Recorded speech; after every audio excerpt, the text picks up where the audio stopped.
Ladies and lovers, Andy here, author of the best Tinder guide on the internet and renounced hater. This is the Kill Your Inner Loser show. Let's freaking go. We're trying to keep this one PC, so I'm not going to say fuck. I won't say shit. I won't say cunt or any of those bad words. So we'll keep this one fucking PC. Let's talk about love. Let's talk about showing love, showing affection. I had a coaching client, or I've just got a coaching client who's just joined. Beautiful little German boy. I got so many little German boys in my coaching program. Shout outs to all you Germans there.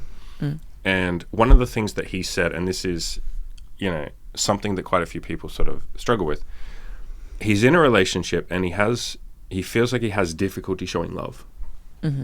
So I thought I would get you on here. This guy's in a relationship and, he loves his girlfriend. He shows her little bits, but he wants to build up to that next level of connection. I thought I would get you on here and we can kind of talk about how much of a, what would be a nice way of putting it?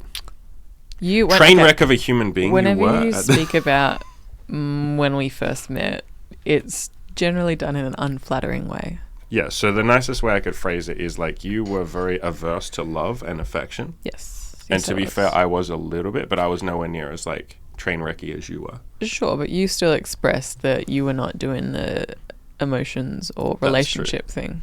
So when we met, for context, we were very casual and we both had this rule where we were like, I'm not going to do relationships. I'm not going to do affection. And that lasted about 9 months, which is pretty good because I think that's a decent amount of time to get to know someone, to have sex, to make sure you build something organic.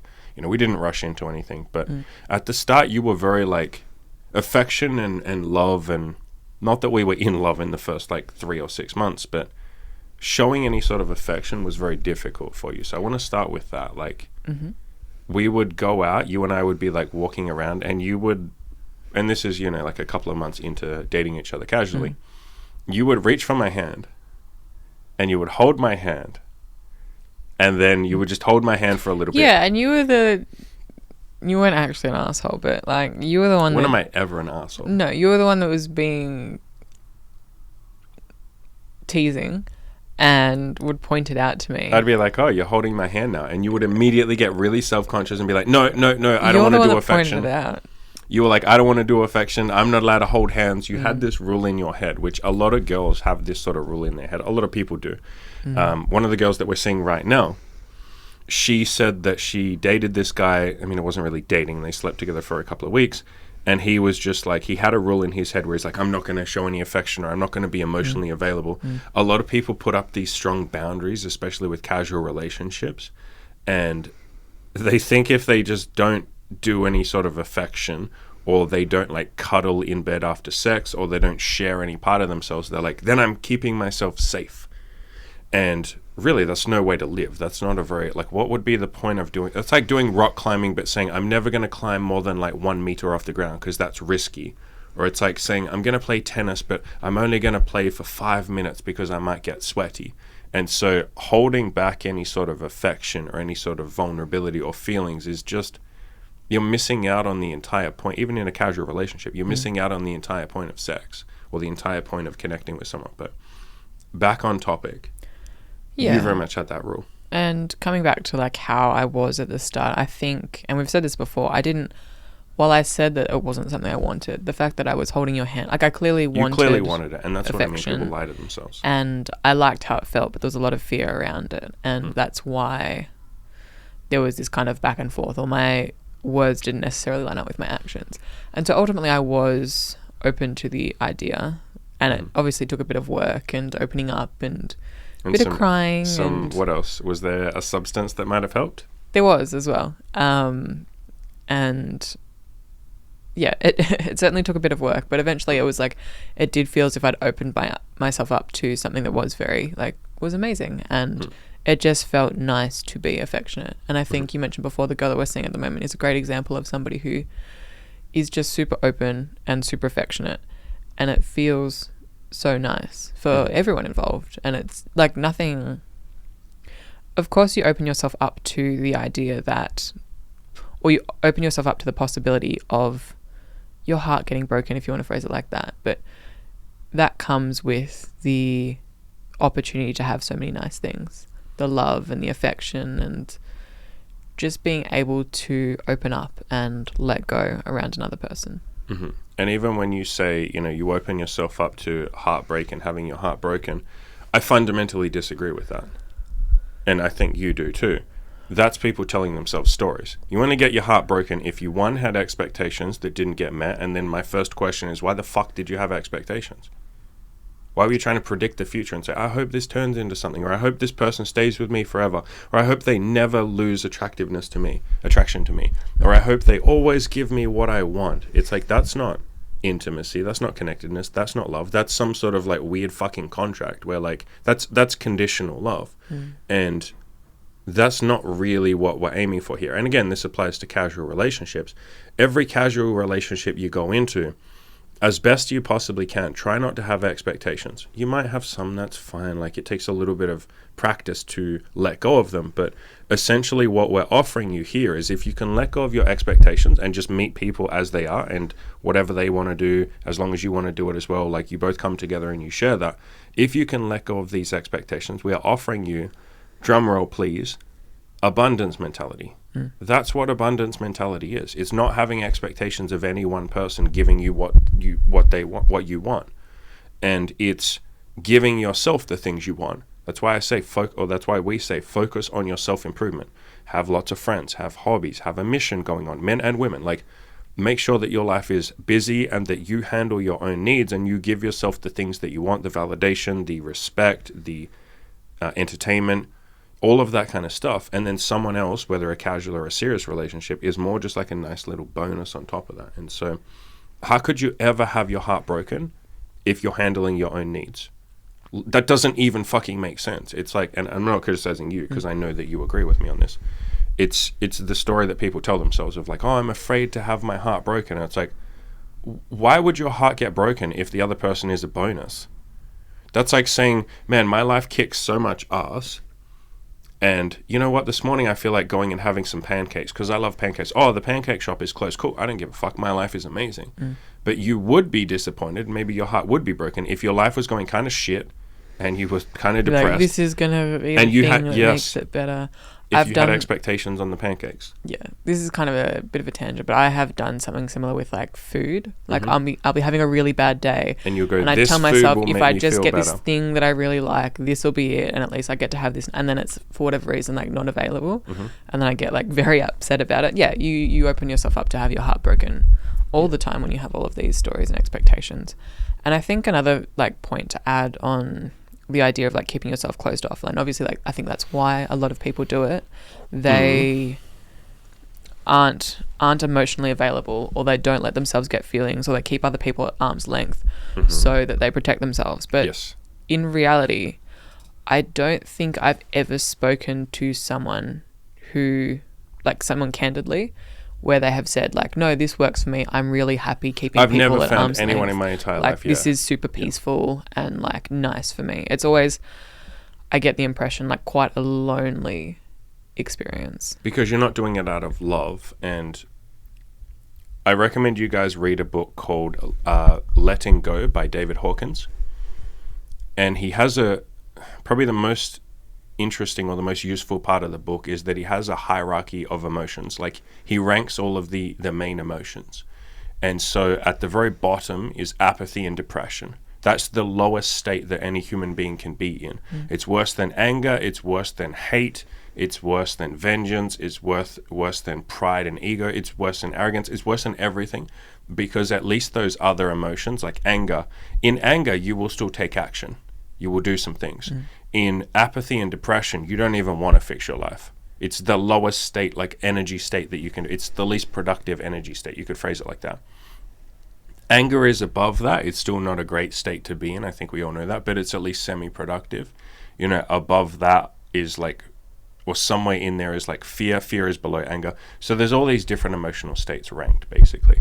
And the reason that he rates them is how, or the metric or the criteria of how he ranks them is basically how they feel, like in terms of like how peaceful they feel or how happy they make you, and also how productive you are when you feel those emotions. And so if you can get yourself to a state where you feel like joy or love or peace or happiness or contentment or fulfillment or just like complete and utter like gratitude for your life, that is such a productive state to be in. And some of you listening, all of you listening would have felt like that at points in your life. Like maybe you're in the flow of things at work or something. You feel like it's just flowing and you're not even thinking. It's like you're so unbelievably productive. Or maybe you just got something that you've always wanted all your life and you feel temporarily extremely happy and joyful and grateful. And in that state, man, you just achieve like greatness. Or maybe you're feeling really connected to another human being. You just feel love. And in that state, man, like you just kick ass with your goals. Not to mention you feel fucking amazing. You're at that sort of like peak state that a human being can ever be in. Compare that to something like fear. Like when you're in a state of fear, do you make rational decisions? Almost no fucking human being on the planet can make rational decisions while afraid. We just don't work like that. Your brain is like literally occupied with trying to survive. It doesn't have enough mental headspace or energy or like, neural pathways freed up, focus, whatever you want to call it. It doesn't have enough of that free for you to make a rational decision. And so that's why fear is ranked like almost at the bottom. I think fear is above apathy and depression, but it's basically at the very bottom of the list. And love or joy or connectedness or peace, those are all the things at the top, because you're just literally more productive when you feel like that.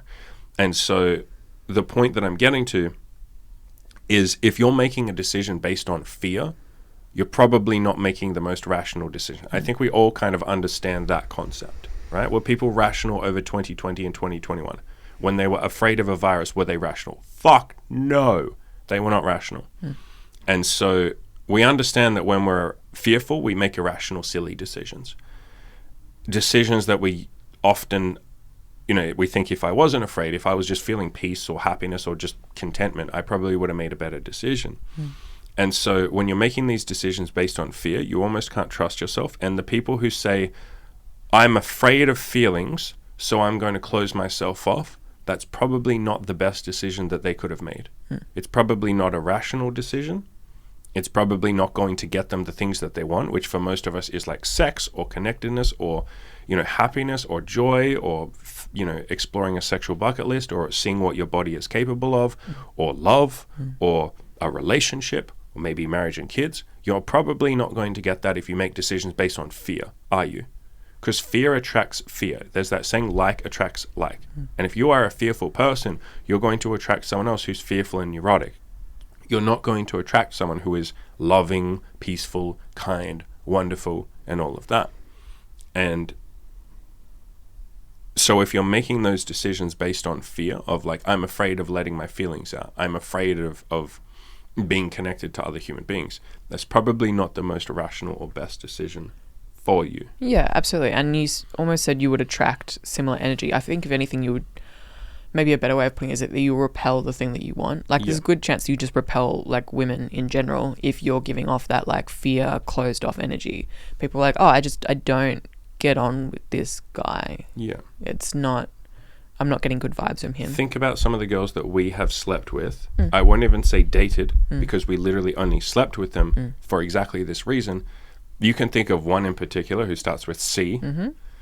When you said that I know. sentence, She's just she's the first one that came to my mind. Yeah. There's been a couple of girls that we've slept with, and this is part of why we now don't sleep with women on the first date, why we screen a little bit more. We go on a first date with them, get to know them a little bit before we even think about something. To be fair, sexual. we didn't sleep with her on the first. Remember? Yeah, I know. I know. But back then we were much less fussy. This was several years ago.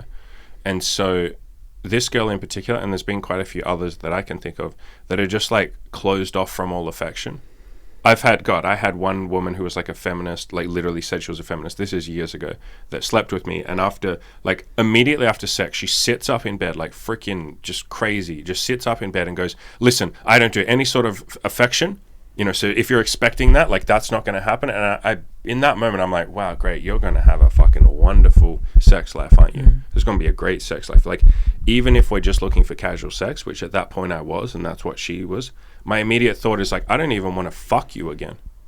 am I just like a fucking dildo for you? Like literally, are you just using is the like answer to that I'm a question. human fucking dildo. The second I fucking come, you're guys, imagine saying that to a fucking woman. Imagine saying to a woman like, hey, listen, if you're expecting any sort of affection, like no thank you. Like I'm just literally here to get some pussy and that's it. Like, you know, I'm gonna use your fucking holes and then like I'm gonna say goodbye. Like imagine out loud saying that statement to a woman. I think everyone in the world would be like, wow, I mean, I respect the honesty, but like, how's that working for you? Like, do you feel fucking fulfilled when you do that? Does that feel very loving? Is that getting you the thing that you want? And again, you know, if someone out there is listening and they're like, well, I literally do just want sex, like good. Or, you know, more power to you, great. But look in the mirror into your own eyes and say that.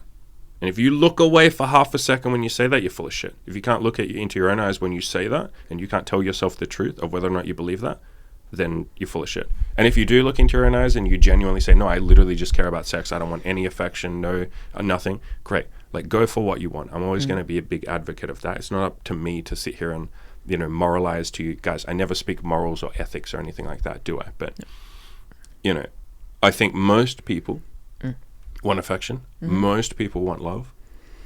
And I think they get caught up thinking like, oh, those things are scary. And again, when you're making a decision based on fear, it's probably not going to be the most rational decision that you make. We all kind of understand that. It's probably not going to get you the thing that you ultimately want. Yeah, once you remove all of those, like not even that I'm going to get hurt. I think sometimes it's like I'm going to hurt other women. Like a lot of guys worry about that. I can't give them what they want. I don't want women to get close to me because I'm just going to end up hurting them. Like I think once you remove all of that, and if all of those were gone, you'd be very happy for affection because it feels nice. Affection feels nice. People like cuddles and hugs and closeness as a general, as social creatures. Yeah. And I'm glad you brought the point up because that's a question that some guys, I think most of you get it, but like every now and then I'll get a guy that will basically say like, so I shouldn't do any sort of affection with women that I'm having casual sex with, right? Or there are some rules that I have to stick to, right? And even we have said like general guidelines, and I never say rules. I'm never going to tell you guys what to do, but a general guideline might be if you're having casual sex, maybe see each other once a week, maybe twice. Yeah, right? and don't like, necessarily hang out for like hours after you have even sex. that rule, we break that rule. Yeah, but I think we're less. If you're somebody that says, I want to keep things exclusively as casual sex, like I really just want to get some experience and don't necessarily want a relationship, then I think that's... But I think even we're kind of moving towards a place where we're happy if we kind of like really Dating, like a girl and date her more than just keeping it to sex. Like we're happy to move in that direction. But I can see if you're a guy who just got out of a long-term relationship and you're like, I really don't want to do the relationship thing for a while. I want to get some experience. I feel like I spent years and years with one person and I just want to see what's out there and meet some different people. Then yeah, I could see putting steps in place to not get super attached to someone quickly. Even then, I don't like that phrasing at all. Sure. So I like, and what I mean is even that sounds like it's coming from a place of fear. I need to put steps in place to make sure I don't get attached. It's like, that's just immediately trying not to lose. That's sort of not what we're going for here. And so I would, as best as you can, phrase things to yourself in a more positive way. So instead of saying, you know, we got to put steps in place so I don't fall in love and, you know, get what I don't want. It's like, no, how can I do this to make it nice and casual? And it's this great casual experience where I get to explore my sexuality and be a bit more open and not feel like I, you know, have to go and do all this stuff. Like, how do I get what I want, essentially? Sure. And so I would just like slightly tweak what you said to make it more positive. Do you get what I mean? Yeah, no, of course. I understand what you're saying, yes. Yeah, because I think a lot of guys will even hear that and go, okay, so like once or twice a week, I have to stick to that rule. And then maybe, you know, the girl will have a great time and she'll say, hey, listen, I'm going away in 2 weeks. I'm going away for like a month. Do you want to see each other a couple of times before I go away? And they'll be like, oh my God, like, no, like, fuck, I can't. Like, oh my God, like, it's not so much that there are rules. It's more just understand that there is cause and effect. That's the way I phrase this. And you'll see that a lot of dating coaches and especially pickup artists and especially people in the red pill will give you really hardcore rules. And they will say, you know, even someone like Caleb Jones gives a lot of rules, but Caleb Jones is pretty much a libertarian. So a lot of the time he will say, you're going to do whatever you want to do. So, you know, to be fair to Caleb Jones, but a lot of people will give like hardcore rules and say, you have to stick to this, you must. And it's like, no. I prefer to say, here's the guideline, and here's why the guideline exists. And if you do something outside the guideline, here's what might happen. Here's what will probably happen. Or in my experience, here's what did happen. And in my coaching clients' experience, here's what happened. And so it's not that you have to only see a girl once or twice a week if it's casual. It's more, if you see each other more, there might be expectations. She might have expectations of, oh shit, this is boyfriend and girlfriend now. You might have expectations. You're basically acting as a boyfriend and girlfriend. And now you can have a winner's mindset about that and talk to her and say, hey, I know we're spending lots of time together, but I do want to reiterate that this is casual. I do really like you. It's cool if we get feelings, like, but let's just keep this casual. I am going to be dating other girls. You and I did that. That was how we had our relationship. At the start, we only saw each other like once or twice a week, but we started seeing each other more and more, and I just made it clear, like, hey, listen, I'm always going to sleep with other girls. You have to be okay with that. This is always going to be an open relationship permanently for the rest of my life. I made that abundantly clear. We talked about, dating girls together or sleeping with girls together. We talked about like what happens if you get feelings. We even had a conversation when you first started getting feelings, and I was like, yeah, of course you'll get feelings, like we spend time together. And so it's not that anything bad will happen if you see a girl more than once or twice a week, or if you're a girl listening, if you see a guy more than once or twice a week, nothing bad will happen. Just understand that there's cause and effect. Some things might happen, and so you just talk through them. They're opportunities for growth. Like, there's nothing bad that happens. And I think a lot of like red pill and pickup, and just like a lot of dating coaches in general, will tell you, if you break these rules, she's going to think you're a beta male and the whole world will fall apart, and she'll get attached, and then she'll get her heart broken. And women do the same thing. How many women say, like, you're not allowed to have affection in casual, otherwise you'll get feelings, and then he won't have feelings and your heart will be broken. It's like, wow, what a fucking story. Imagine if we just let go of that story. And that's a big story for a lot of people to let go of. That's kind of their holy Bible, their holy doctrine. I think that's the root of a lot of the fears, is that like you're going to want something and the other person won't, and then you're not going to get what you want. That is the fear. So that's why I say have a winner's mindset about it. So if you did get to a point where you wanted something and the other person wasn't able to give it to you, go, cool, I'm going to either give that to myself, or I'm going to do some processing and some counseling and work through and say, maybe I don't need this thing, or maybe I don't want this thing. Like, that's an option. And I'm not saying you have to pick that, but that's an option. Or maybe I say, you know what, I really do want this thing. It is actually important to me. I don't think this person can give it to me. Maybe I will keep seeing them and I'll go and try and find a more committed relationship on the side, or and then when I'm ready to move on, I will. Or I will date multiple people and try and get a little bit from, or try and share a little bit. Don't get stuff from people. That's a whole different conversation. But maybe I just completely break up with this person and I go out and, be single and work on myself and go and find the thing that I'm, wanting to share with someone. So there's a million different options there. I think, again, people just, they're so obsessed with this idea of like heartbreak. What if I get my heart broken? And how many of you have said like, but what if like she gets feelings? And I'm like, to every single one of my clients that's ever said like, but what if she gets feelings? I'm like, and then what? And they've never thought that question, because every single one of them just gets completely floored by the question. They sit there and they go, well, fuck. Well, I think if we were to play out that scenario, it's that she gets feelings, and then as the guy, you have to decide like, okay, she gets feelings, and then she says, I want a relationship. I want something more committed, something more serious, because now, and then you sit now I have there feelings. and talk about it. And then, and if the guy can make the decision of like, can I give that or can I not give that? Yeah.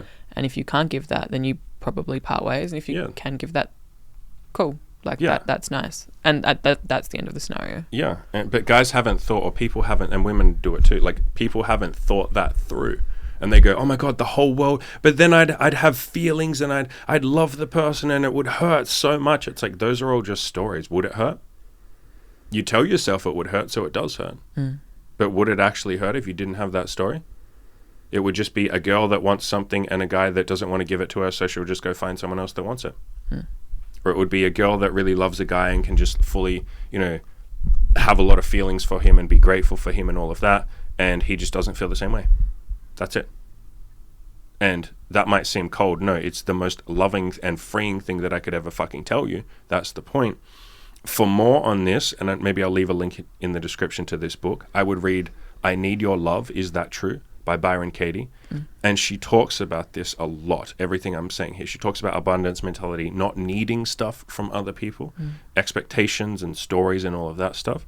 But the reason that people get heartbroken is, one, because they had stories, and two, because they're trying to get something from someone. I I don't think I've done a podcast on this yet, but I've already written the notes for it. I'm just going to have to record it. Most people have a concept of love, but their concept of love isn't love. It's conditional love. It's taking. It's getting. You have to give me something. It's need. Like, I need love. I need someone else to complete me. And even those of you who think that you have abundance mentality, you are still trying to get something from women, or women listening. You're trying to get something from men. You're trying to get fulfillment. You're trying to get love. You're trying to get marriage and kids. You are trying to get something. That isn't love. You don't feel loving when you feel like that, because the second the other person doesn't give you what you want, what do you feel? Resentment, bitterness. Is that love? That's not love. And this is something that has taken me quite a long time to work through. You as well. As you were saying that, I was thinking, I wouldn't be surprised if there's content that we've done where we say the opposite, like early on into the podcast. Yeah, because this is something that's taken us a couple of years. And again, this book really helps. I Need Your Love, Is That True? But love is just loving what is. So that's another book that I recommend. There's another book called Loving What Is. Both of these books are by Byron Katie. Love is loving what is. Love is loving the other person as they are. And yeah, you want to help them with their growth. Yeah, you want them to achieve goals. Yes, in the future, you want them to be a better version of themselves than they are right now. Like, yes, all of that.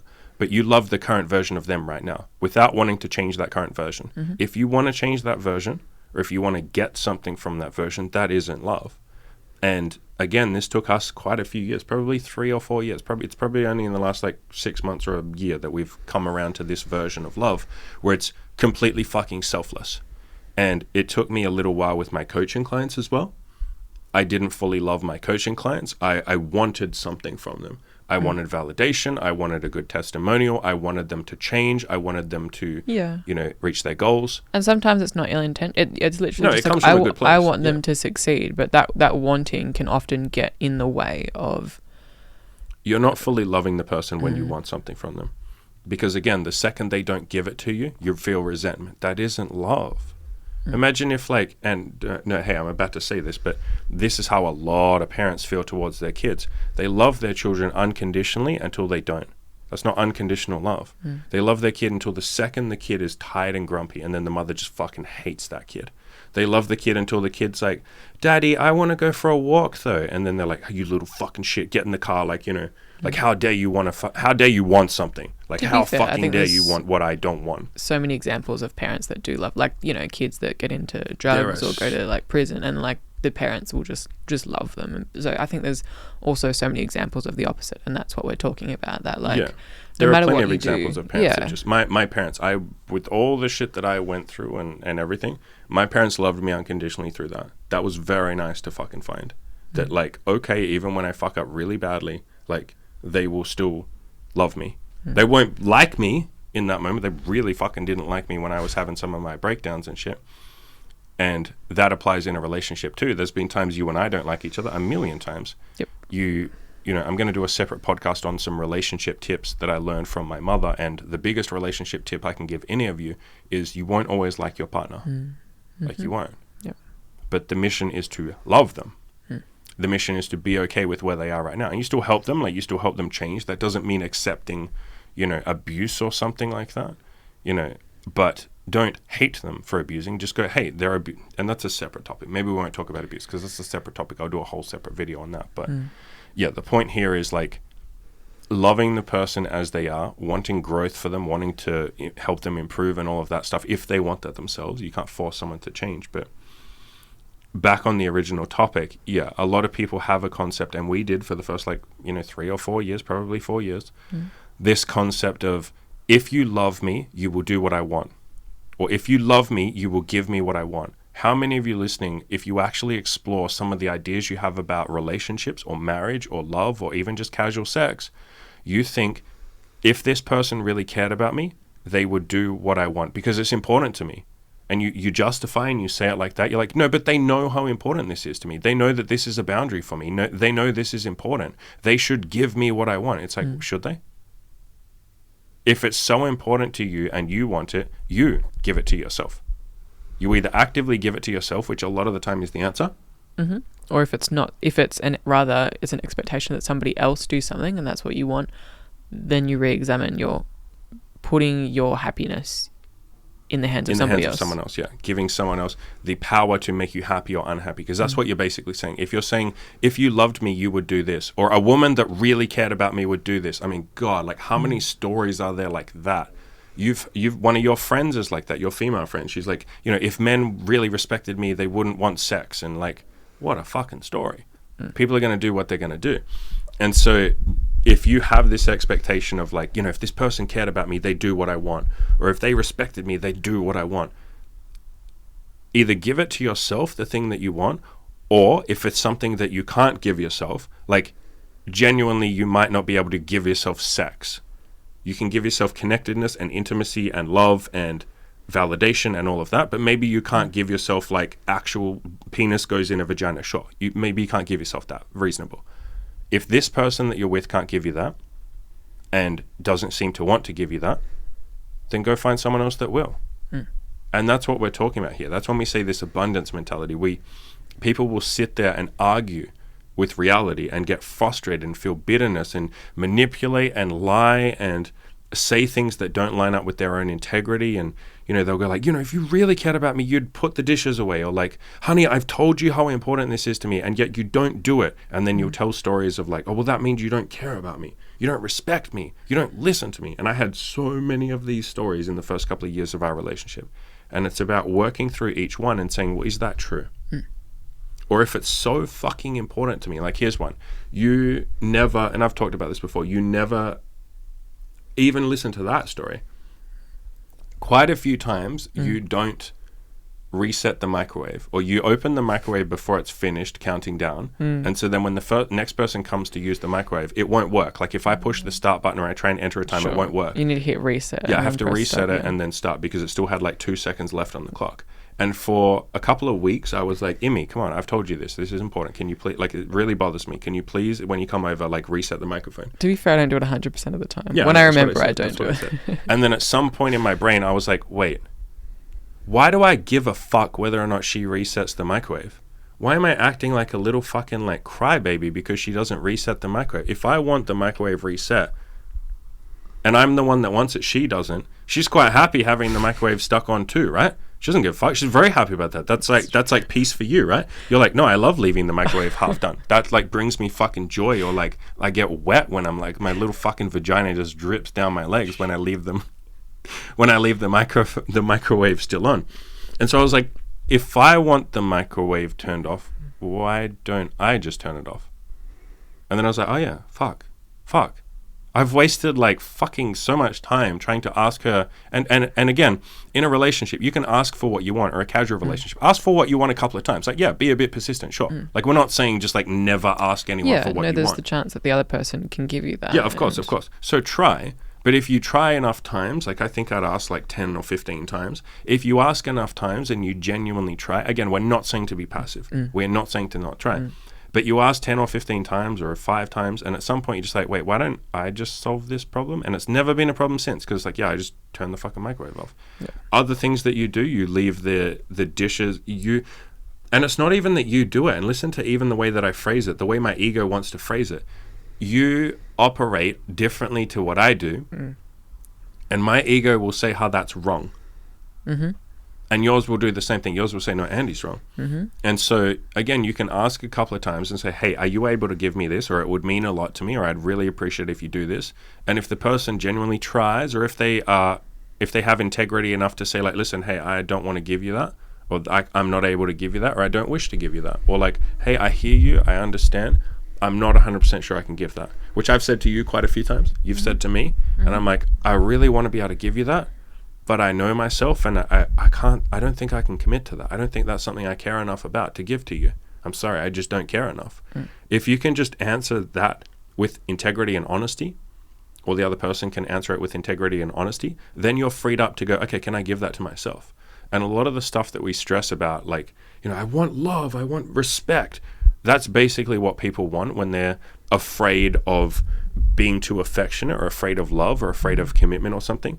They're ironically wanting love and commitment. They're just afraid that if they give it up too quickly, the other person won't reciprocate. So it's this weird fucking catch-22 where it's like, I want love, I want connectedness, I want intimacy, I want affection, But if I give those things first, I might look like an idiot. And it's like, well, how the fuck are you ever going to give those things if you don't, like, get those things if you don't give them? Yeah. The getting or the receiving, I don't like the word get, but the receiving is in the giving. The giving is in the receiving. Those two things are exactly the same. I've said this a million times. The universe is a mirror. If you go out and give a bunch of love, you will get love back. Walk outside today, all of you. Do an experiment. Walk outside today for 1 hour and frown. Just look grumpy, look really unapproachable, look like you're fucking pissed off, and tell me how many people smile at you or talk to you. Then walk around for the next hour with a big smile on your face, smile at everyone, make eye contact, literally smile, say hello to everyone, just say, hi, how's it going? To everyone you possibly can, and tell me how many people give you love back. Nothing changed except you. You changed. And so if you want a bunch of love, if you want strangers to be nice to you, if you want smiles and for people to say hello and make you feel like you're living in a small country town or something where everybody cares about you, you fucking go out and give that first. And so the same thing with affection and love and intimacy and sex and vulnerability and honesty and feelings and all of that. You fucking go first. You be the one that's vulnerable, because the other person probably isn't going to do it because they're believing all the same bullshit stories that you are. It's going to take one of you to be the brave person. It may as well be you. There's that, great quote by Gandhi, be the change you want to see in the world. If you want people to give you love, or you want affection, or you're scared of those things, and again, you're not scared of them, you're scared of giving them and not receiving them. You're scared of your little fucking fairy tale story not working out. Oh, I have this fairy tale story where I give love and they give it back and no one feels silly, and it's like, that isn't the world. You don't always just get what you want. At the end of the... Oh, sorry. You go. Go. I was going to say, at the end of the day, all you have control of is what you do and you. And I think when that is all you focus on, there's so much more peace that comes with that, because all of a sudden there's not all of these unknowns and variables of other people and what they want and how do I uncontrollable get from circumstances. How do I get them to give me love? It's like, fuck me, that's manipulation. How is that love? How are you ever going to get love if you had to play fucking games to get it? Does that feel like love? No. That feels like a game. That feels like a game you have to keep up, because you know the second you don't, you won't get what you want. And so manipulation begets more manipulation. And the opposite, honesty and vulnerability, or honesty and really we're talking about like building something. We're talking about positivity. We're talking about love. We're talking about, like, let's just say building something. Going first. That begets more of that. If you go first and you're vulnerable, the other person will reciprocate. And if they don't, that's okay. You go find the person that will. Not everybody is going to reciprocate. Let's make that clear. But you will find the vast majority of human beings step up to the plate. But if you expect that people, or if you have a mindset, a loser's mindset of like, people are going to hurt me, or like, if I get feelings, it will be a bad thing. Like, if you have that in your head, yes, that's what will happen. You will generate that. You will walk straight into that path and you'll go, fuck me, man. No one's opening up to me. Exactly what I was afraid. This is exactly why I shouldn't open up. And again, the giving is the receiving, or the receiving is in the giving. If you go first and show affection or show praise to women or to men, or if you just, appreciate the people that you're with, or if you talk about some stuff that maybe you held back on before in casual relationships, if you just show a bit of fucking affection and a bit of praise and a bit of love and a bit of good vibes, have good vibes. What you're going to find is the more you do that, it feels really nice for you, because it feels like you're acting in line with your own integrity. It feels like you are doing the thing that you wanted other people to do, and you're almost giving them a gift that you're wanting them to give you. And so it feels really good to give that. And at some point, the more you practice this, you get to a point where you're like, you know what? I don't actually care if they even receive the gift. I'm giving this gift for me. I'm a loving person because I like who I am when I look in the mirror, when I've been really loving that week. This is why I'm fucking, loving to you, and why I do this content, and why I'm loving to the girls that we sleep with, why I'm nice to people, why I always practice positivity, and I'm never going to sit there and like get into drama or be negative or something, because I like who I am when I act like that. I don't do it for you guys. Literally, the number of people that I've had say, thank you so much for your content. I'm like, I do it for me, bro. Like, I don't do it for you. Like, I appreciate the thank you, but even then, I don't appreciate the thank you. I love that you feel connected to me, and I love that you are feeling gratitude towards me right now. But Like, I'm not doing it so you thank me. It's good fucking nothing to do with it. I'm doing it because I feel good helping people. And at the end of the day, like, expressing that gratitude feels good. Like, for those people who they then get and the so gift that's why I love that they're doing that. of how nice it feels to be grateful. And I think about that, like, when I'm in a really grateful mood and I tell you how grateful I am for you and all the things that you do for, you like, almost us. don't care what I say back. It's just, like, it feels nice. And so I'm going to share that because I feel nice. Yeah. And so at the end of the day, it ties back to the idea that you're not doing this for the other person. You're not doing this to get something. You're not being honest because it gets you laid more, or you're not showing love because then you'll get love back. No, you're doing it so that you can look in the mirror, look into your own eyes and go, fuck, man, I like being me. I'm proud of myself.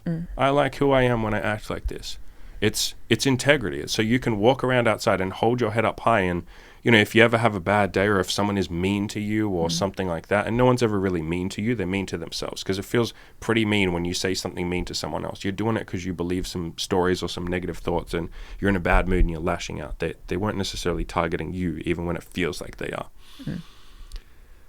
But when people are, you know, mean to you, so to speak, if you like who you are and you have integrity, you sort of look inside yourself and you go, am I a bad person? No, I think I'm a pretty good person. Maybe I have some flaws. Maybe sometimes I can be bad or whatever. But, like, I'm trying to be loving. I'm trying to have good vibes, you know. I'm trying to leave girls better than I found them. I'm trying to make the world a little bit better. So I like who I am. That's why I push love. That's why I push you guys being vulnerable. That's why I push honesty. It's so that you can look in the mirror and say, hey, you know, I'm proud of myself. Even if no one else recognizes it. And it's nice when other people recognize it, let's be clear. That feels good. That will always feel good. But that's just a mirror held up back to you. When people recognize it, it's up to you to recognize it in yourself. And they're just reminding you. They're just saying, hey, have you noticed that you're a really loving person? When someone says, hey, you really changed my life, they're basically saying, hey, have you noticed that, like, what you do actually, you know, is really helpful? Like, they're trying to get you to reflect back on yourself. And so, you know, focus on, or don't have such a, like, a loser's mindset of, like, I'm afraid of love, I'm afraid of affection, I'm afraid of getting close, I'm afraid. It's okay to be afraid. Like, we've all been afraid, and this whole conversation was about how you were terrified at the start. Yeah, very, very sad. I would be curious just, like, on this idea, because you know how you meet those people that say, like, I don't like hugs. Like, that sort of vibe. Like, it's just not my thing. They're afraid of fucking affection. They're afraid of, like, feeling too close to another human being and the other person doesn't feel the same. They would have so many stories that they just haven't investigated yet. Do you think there's people, because obviously we all have preferences, do you think there are people who genuinely don't like hugs or affection? Or let's just leave it at hugs for now, because that's at least something that I would love to sit there and say why. Like, I would love to know why. And I've met girls like that, actually, and if that comes up again, which I don't think it will because of the energy that we give off now, I'd be curious to explore that. I've met people that don't like hugs. You know, one of my best friends. Yeah. Yep. Me, myself, for the longest time, could not stand hugs. Wouldn't hug my family, friends, wouldn't hug anyone, like, did not like physical touch or affection. And I think all of that was just a fear of being connected to other human beings, a fear of the vulnerability, a fear of what a hug might mean, a fear of what other people would say if they saw me hugging, a fear that the hug might feel so good and that's something that, like, a part of myself that I've been afraid of for so long, that I've closed off and that I don't fully understand. And so maybe there are some people out there that, like, don't like hugs and affection, but I don't think so. And this is a YouTube channel that you and I love to watch. There's a YouTube channel called The Dodo, D-O-D-O. Any of you watching right now that want to just, like, fucking feel good, go and watch The Dodo. It's basically the most positive YouTube channel that I think I've ever found in my entire life. If you're ever having a bad day, just go watch 5 videos on The Dodo. Like, holy fuck, that channel is just literally made to make you feel good. It's like fucking love and oxytocin straight into your fucking dick. Like, and so the whole point of this channel is, it's like, there's a bunch of different videos, but they're all essentially the same format, where there's, like, an animal that is, like, showing lots of affection to humans, or, like, humans help the animal, and it's like that bond between humans and the animal world. I know I'm not really necessarily selling it there. It's like adorable fucking cats, adorable dogs, but, like, all sorts of animals, like weird animals, like birds that someone rescues, that the bird then just becomes extremely affectionate to the human being. And so the point that I'm getting to is, like, even animals in the animal kingdom, which we think are just like, oh, you know, stupid animals, like, they just run on instinct, which sure, lots of them do. How many of them, when you remove all of their fears, as in their fear for survival and, like, oh my God, am I going to die every day? How many of the fucking animals, when you remove all of that, become affectionate and play and like go back to almost like their natural state, but without all the fears. Like how there's like so many birds that literally become affectionate. There's like little turtles that like snuggle, and you might think like, oh, you know, you're just reading between the lines. I don't think that animal is affectionate. Go and watch some of the videos. Go and watch most of the videos, and you'll be like, holy fuck, this bird is affectionate. This bird literally keeps following these humans around. Like they go for walks outside, and the bird could fucking fly off and just never does, and keeps like snuggling up to their neck and just constantly like nuzzles like it comes their neck. in for pats. And it's not getting food or anything else. It's just like literally affection. Or how many animals just play? And I know we all know that with like dogs and cats, like the basic animals, the basic bitch animals, they definitely play a lot and they're very affectionate. But like there just seems to be a ridiculous number of animals, and it's not every single one of the animals, but like so many of them, when you remove their fear, they seem to love hugs. Animals that normally you think like, how would you ever be able to touch a bird? Or how would you ever be able to touch like a fucking bumblebee or something? There's like weird fucking animals. Spiders, like just weird fucking animals that seem to just like, as soon as they see the human, they just run towards it. Chameleons, just like lizards, random animals that see the person and just climb up on top of them. Not for food, literally just to hang out. And maybe you would say, oh, but they just associate that person with food, so they seem to want food. Sure, however you want to fucking slice it. But the point is, like, I haven't seen any animals, and there'll be plenty of animals, but lots of animals seem to want affection and hugs. And human beings times that by 1,000,000. Like, we just seem to be such incredibly social creatures that I don't necessarily have the answer as to, like, do you think there's any humans that don't like hugs? Sure, there's outliers. There's people that don't like tons of things, right? I'm weird and autistic on lots of points. So, sure, I'm sure there's lots of people that don't like hugs. But I think most people who say, I don't like hugs, they're afraid of something. And so if you feel like you yourself are afraid of affection, or you're afraid of feelings, you know, if anything in this podcast sort of struck a nerve with you, I would go inside and like get a big piece of paper out and ask yourself, like, what am I afraid of? What am I scared of? I think I wanted to talk about a bunch of this shit here, but I feel like we'll wrap up, otherwise this will go on forever. But, you know, this whole conversation started with this coaching client of mine in the group that wants to be a little bit more connected and express love more towards his girlfriend. So I think we just like quickly blitz through what I said to him to give you guys a little bit more tips, and we'll keep it super quick.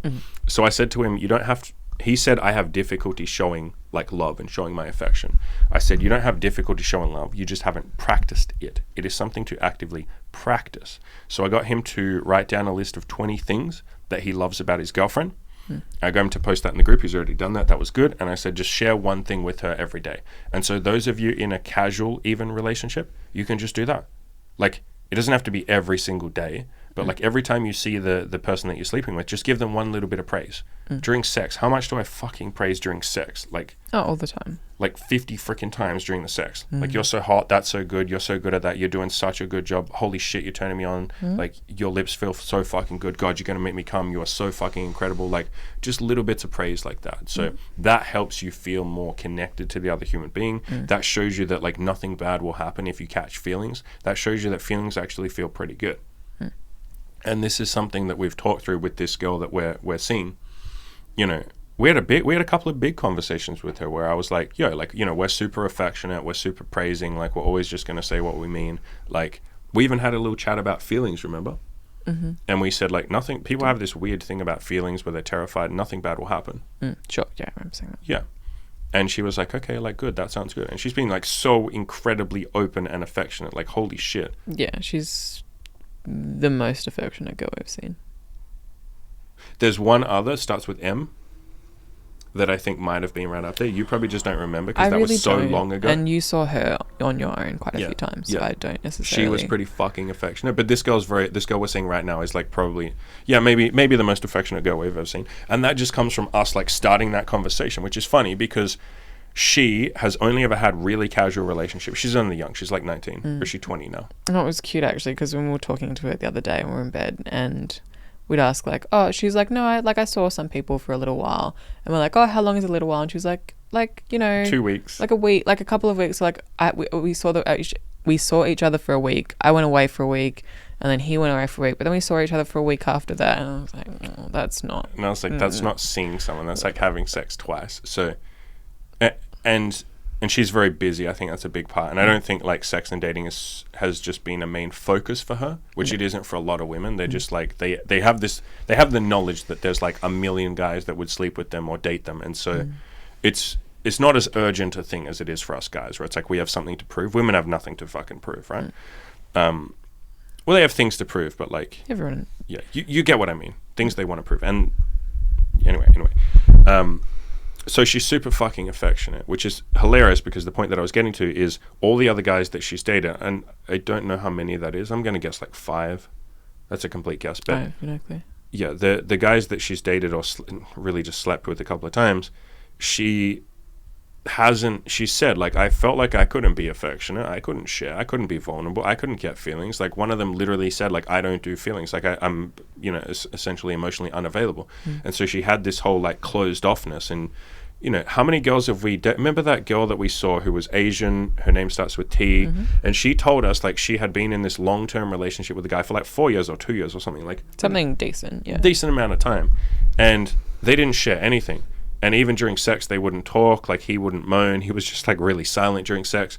And she felt very closed off. And she said with us, she was like, holy shit, you guys just like talk. You guys aren't afraid of feelings. You guys aren't afraid if like we are affectionate. And I was like, yeah, why the fuck would we be? And so this is the proof that, what I'm saying, you can be, like, if you want this stuff, which most of us do, right? We want a bit of affection. I'm not saying you have to fall head over heels in love. And I know we've used the word love a lot of times in this, but love is something you feel inside you. It has nothing to do with the other person. Yeah. So I'm not saying fall in love. Yeah, we're not talking, we're not talking about being in love. Yeah. It's like be loving. Another way of phrasing that is just like be kind, be affectionate, be giving, give value. There you go. I use that phrase all the time. Give value. Help the other person. Make them a little better. Make them smile. Like, have a good time with them. These girls who have been extremely fucking closed off, because that's all they've ever known, the first sign of us saying like, hey, don't worry, I'll go first. I'll be affectionate. I'll be honest with you. This is why I push honesty with you guys. How many of you have told me, you've emailed me or coaching clients and you've said like, holy shit, I tried being honest with a girl I was just casually dating, and it wasn't even a lot of honesty. I just told her like, hey, I just want something casual. Does that work for you? And she was like, wow, you're the first person that's ever been honest. You know what? Sure, it does work for me. Here's what I want. Like, let's talk. Let's like actually fucking just say what we want, like two adults, instead of these weird fucking children scared to get what we want and then trying to manipulate to get what we want. And so you going first is the fucking, I won't even say it's like a secret. It's like it's the only thing that makes sense. I can't believe that most of us, and I was exactly the same, I can't believe most of us just walk around trying to manipulate to get what we want, trying to hide what we really want, trying to pretend that we don't want something. No, I don't want feelings. I don't want affection. I don't want, any of that. I just want, closed off casual sex. It's like, no, you don't, motherfucker. You want something more than that. It's stressful. Yeah, it's so fucking stressful to be in that position of just lying and like hoping the other person gives you what they want and then getting resentful when they don't. And then maybe sometimes you ask for it, but you get really pissed off if they can't give it to you or they don't want to give it to you. You're like, how dare they? They should fucking give me what I want. And it's like, why? If you want it, you go first, or you give it to yourself, or ask for it. And if they can't give it to you, ask someone else. And so, yeah, we've had so many examples at this point. Basically, every girl that we sleep with tells us the same fucking story. Oh my God, you guys are the most honest and vulnerable that I can't believe I'm allowed to just say what I want. How many of you have I told to write a sexual bucket list and ask the girls that you're dating or sleeping with to write their own sexual bucket list? And then how many of you have said to me, man, I can't believe that I can just literally tell her the things that I'm into and she'll either be into them or not, and we'll try them or we won't. I can't believe that I can literally just say like, hey, would you like to try fucking spanking? And she's like, sure, that sounds fun. And I'm like, whoa, in the past I had to sort of date a girl for 2 years and then try and like sneakily bring it up and like manipulate and be terrified that she'd say no. It's like I had a coaching client the other day who was talking about like threesomes or something, and he really wanted to ask his girlfriend for threesomes, but he was terrified. And he's been in a relationship with her for like 2 years. And he's trying to work up the courage to say it. And I was like, bro, what if you just didn't have any of this fear and you just said, hey, like, would you like to try threesomes with me? Yes or no? And she either wants to or she doesn't. And maybe you have to have that conversation a couple of times, and she might have some nervousness and some fears and some questions and all of that. But like, what if you just didn't have this fucking fear? What if you just threw yourself in there, honestly? Yeah. And that was like a game changer for him. He was like, holy shit, I can't believe I'm allowed to do that. Do you need to finish up? Are we running out of time? No, or we're good? ready. Okay. So I also got him to, so that list of 20 things that he likes about his girlfriend, or that he feels loving towards his girlfriend. And for those of you in a casual relationship, that's just praise her a little bit every time you see her, like, hey, I really like that you're honest with me. I really respect you for how honest you are. It's really cool. Or I really respect that you're working on yourself. I love your self-improvement. I love your goals. I love your ambition. That's cool. Or I love that you're just like a cute feminine woman. That's nice. Like, I like that. I like that you're easy to be with. Something like that. Yeah. You can say that shit with your friends. I do to my friends all the time. Yeah. And I think sometimes you're surprised at all of the things that you maybe take for granted or that you don't recognize as things that you actually do really like. And then I think when you don't practice this, it's easy to get upset with people or annoyed or be like, this person doesn't give me anything. Like, they just basically... you tell yourself the story of how they're not giving you what you want, and then you say, and they never give me what I want. Yeah, but if you actually take a step back and list all of the things that they add to your, like, all the ways that they add to your life, it's like, actually, like, shit, this person gives me a lot. Like, they're pretty amazing. For sure.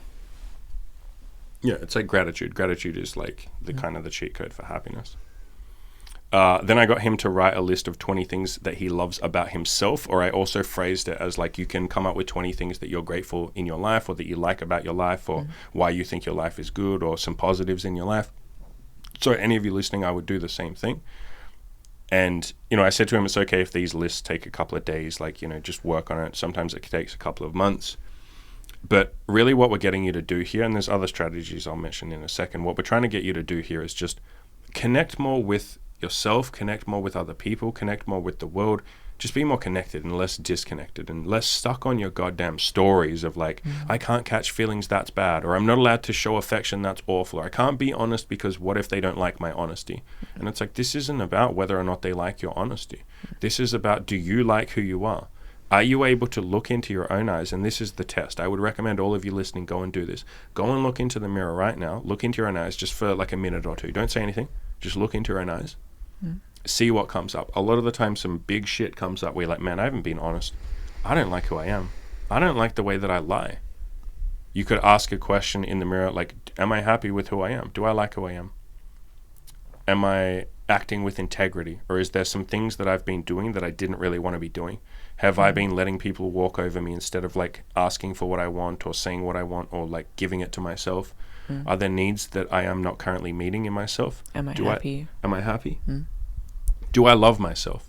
That's the big test. Do I love myself? You can also try saying I love you to yourself and see what happens. A lot of the time some big shit comes up. Last time I got you guys to do that as an exercise, a bunch of you commented and said like, holy fuck, man, I tried saying I love you to myself and like I just had a fucking breakdown, dude. It's like, great, brilliant, good. Isn't that showing you everything that you've been hiding? Everything you've been too afraid to actually fucking deal with. So brilliant. Now we got like a great opportunity for self-growth. You basically have a nice big fucking juicy to-do list there, which is going to make you a better human being. So that's absolutely fucking wonderful. I love breakdowns. So many people are so afraid of breakdowns. And I can think of the bigger ones in my life have been some of the most productive points in my life. Think about how many times, like you weren't there obviously, but like, 5 or 6 years ago where I was working on all this stuff, maybe no, it was more like 7 or 8 years ago when I was starting to work on all this stuff, I was having a breakdown basically every night. I would pace back and forwards in my apartment just crying, screaming. I would like bite my hand so that the neighbors couldn't hear me scream, and I would just scream into my fist. And I would punch the fridge. Like my knuckles would be bleeding sometimes, like not massively bleeding, but like scabs, you know what I mean? And my fridge, I don't know if you ever saw my fridge with all the dents in it. I did see your fridge with all the dents in it. With all the dents in it, yeah. I didn't know that. I thought, because you throw ice cubes around the house all the time. And no, it's from punching the fucking fridge from having breakdowns, yeah. You didn't tell me that. Back in the early days. And it's like, those were the most productive days. Or sometimes it was like literally weeks of just crying every night. And I would keep it together during the day. And then I would go home and I would know. Sometimes I would procrastinate going home because I knew the second I go home, I'm just going to start bawling my eyes out. Like... And then other times I was glad to go home because I was like, I need to fucking deal with this. And that was just because I had like maybe 15 years of existential pain and suffering and suicidal thoughts and depression and like 2 long, not great relationships that were abusive and just like so much shit I did where I had to process all of that. I needed to process all of that. And so breakdowns are the best thing in the entire world. They're fucking beautiful. I'd rather break down than to be some uptight fucking prick walking around unhappy and not dealing with everything. So breakdowns are fucking lovely. What a beautiful opportunity for growth. So, same thing here with We can turn that around to like love and affection and intimacy and feelings, which is what most of you are afraid of, especially in a casual relationship. How do I make sure she doesn't get feelings? It's like, feelings are fucking beautiful. What are you talking about? Feelings are great. You're afraid that she'll have expectations, and that's her business, not yours. But you can help with that. Of course. You can set expectations, you can talk, you can say, hey, if you ever get feelings, let's talk about it. Yeah. I did that with you. And that was kind of the answer of how we got through that period where you were afraid of affection at the start. I was like, yeah, if you get feelings, we'll just talk about it. Nothing bad happens. Yeah, none of this is necessarily saying like, oh, that's your business. Like, this isn't my problem. That's something for you to deal with. Like, I think sometimes that can be misinterpreted. Like, you can still help other people and talk to them about it. And quite often when you're in a good place yourself, you want to help other people. You want to talk to them about their problems and see what you can do to help them if that's within your realm, like a possibility for you to give that to them. Yeah, and if you're not in that good place, then work on that first, obviously. Yeah. You know, don't help other people before you've helped yourself. Like, put on your own oxygen mask before you put other people's on. But yeah, I love everything you just said. And one final thing I gave this guy on how to be more loving. We're kind of having two different podcasts here. We're kind of doing two different conversations, but I think we've blended it together pretty decently. But something that we do is every single night we'll come up with things that we're grateful for, like about life, about each other, about our friends, about you guys, my audience. That's why I do videos, you know, every now and then where I say, like, I'm so grateful for you guys. You know, it's just because all the gratitude builds up and I'm like, fuck, man, like, I love these people. In my coaching program, I post it probably every fucking 2 weeks. Like, I love you guys, I love you guys, I love you guys, I love you guys. I'm so fucking grateful. You guys are amazing. Like, holy shit. I will post on the forums with that every now and then. I tell you every single day, like 50 times a day. I tell the girls that we date and sleep with, yo, I'm grateful for you. You're really cool. Like, I really like how open and honest you are. Right? We use the word love. Not I love you, but I'll say, I love how honest you are. I love this part of you. I love that you're so, you know, open with sex. I love the way you fuck. Like, I would use the word love a lot because I think it's the best expression of what you're trying to get across. There really is. You can also say grateful or appreciate or like. Like is pretty good. So I'm getting this guy to do that, and I would recommend a lot of you do that too. Like, once a day, put a reminder in your phone and just come up with like 5 things that you're grateful for. And that... basically, what we're trying to get you to do is move up those energy states that I talked about before. And again, that book is Letting Go by David Hawkins. You're trying to move up from like fear, which a lot of you have, like fear of affection, fear of feelings. You're trying to move up from fear of something going wrong or it all falling apart or, oh my God, I didn't stick to the rules. I'm a beta male. Oh my God, I'm not an alpha male who sticks to the fucking rules. It's like, that doesn't sound like an alpha male. That sounds like someone who's in a fucking prison. Do you think of an alpha male as someone who's caged by rules? A lot of you have this weird fucking idea of what an alpha male is. It's like this little fucking caged tiger who's like so aggressive and hardcore and, oh my God, I want to be a tiger, except he's caged by all these rules that he has to constantly stick to because he's fucking afraid that something will go wrong if he doesn't stick to his prison. Is that an alpha male? It's a fucking caged animal. It's interesting the contradiction that appears in like some of those ideas. Like, an alpha male does whatever he wants to do, but at the same time, like, but must there's so many act things within these guidelines he's of terrified what is of an breaking the appropriate rules. alpha male. Does that sound like an alpha male? Terrified of breaking the rules because something bad might happen. Like, and again, this isn't me calling someone out or, you know, any of that sort of shit. You guys can do whatever you want at the end of the day. But yeah, people have this weird twisted. And why do you even care about the concept of an alpha male at the end of the day? Like, I've said this a million times. Alpha males don't sit around going like, am I an alpha male? Did I follow all the rules? Am I being an alpha male? Is that too beta? Was I beta today? Like, does a tiger sit around going like, am I acting too much like a gazelle today? Like, am I just looking like a zebra? Am I sitting like a zebra? Holy shit. Like, that other lion over there told me that I look like a zebra today. Holy fuck. No, I'm not I'm a fucking lion. Ugh, let me go fucking bite something. Like, no, the lion is just busy licking his fucking balls or sleeping or like licking some female lion's fucking butthole. Like, he's not sitting there going, am I a fucking alpha male lion? Like, he doesn't give a fuck. Because it doesn't matter. If someone thinks you're a beta male, what do you care? Do you know how many times I've been called a fucking beta male in the last, like, 4 years? I don't But care. that's what you get for being in this space on the Oh, internet. yeah, for sure. Yeah, where people...